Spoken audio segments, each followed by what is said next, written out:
पालकमंत्री पंकज भोयर यांच्याकडून नुकसानग्रस्त भागाची पाहणी करण्यात आली। शेतकऱ्यांच्या बांधावर जाऊन त्यांनी समस्या जाणून घेतल्या।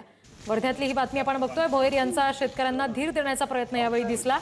लवकरच पंचनामे करून मदत मिळवून देणार असं भोयर म्हणाले। अतिवृष्टीचा जबर तडाखा वर्धा जिल्ह्याला बसला। जवळपास 516 गावांना अतिवृष्टीचा तडाखा बसल्याचा प्राथमिक अंदाज आहे। पालकमंत्री पंकज भोयर यांनी आज शेताच्या बांधावर पाहणी केली। आपल्यासोबत बोलण्यासाठी थेट पालकमंत्री पंकज भोयर आहे। भाऊ, काय सांगा, शेताची पाहणी करतात परंतु नुकसान मोठ्या प्रमाणात आहे, नुकसान भरपाई केव्हा मिळेल? मागच्या अनेक वर्षापासून वर्धा जिल्ह्यातल्या शेतकऱ्यांचं सोयाबीन आणि कापूस हे हमखास पीक मानलं जाते। मोठ्या प्रमाणावर शेतकरी सोयाबीन आणि कापसाची पेरणी या ठिकाणी करत असतात। परंतु यावेळेस पहिले मे आणि जून महिन्यामध्ये आणि आता सप्टेंबर महिन्यामध्ये मोठ्या प्रमाणावर अतिवृष्टी झाल्यामुळे शेतकऱ्यांचं बरंचसं नुकसान झालं आहे। म्हणजे जवळजवळ आपल्याला असं म्हणता येईल की 80% नुकसान या ठिकाणी झालेलं आहे।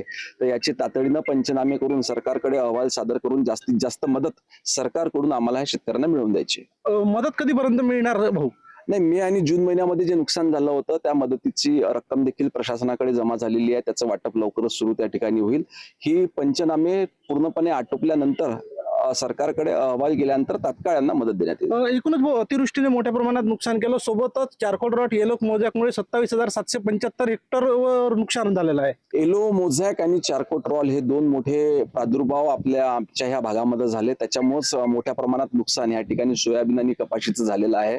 हा रोग कशामुळे आला तर अतिवृष्टीमुळे आला असं अनेक तज्ञांचं म्हणणं त्या ठिकाणी आहे। त्याच्यामुळे अतिवृष्टीमध्ये त्याचं नुकसान काउंट करून अतिवृष्टीचं जास्तीत जास्त नुकसान भरपाई शेतकऱ्यांना देण्यात येईल। पंकज गादगे, पुढारी न्यूज, वर्धा।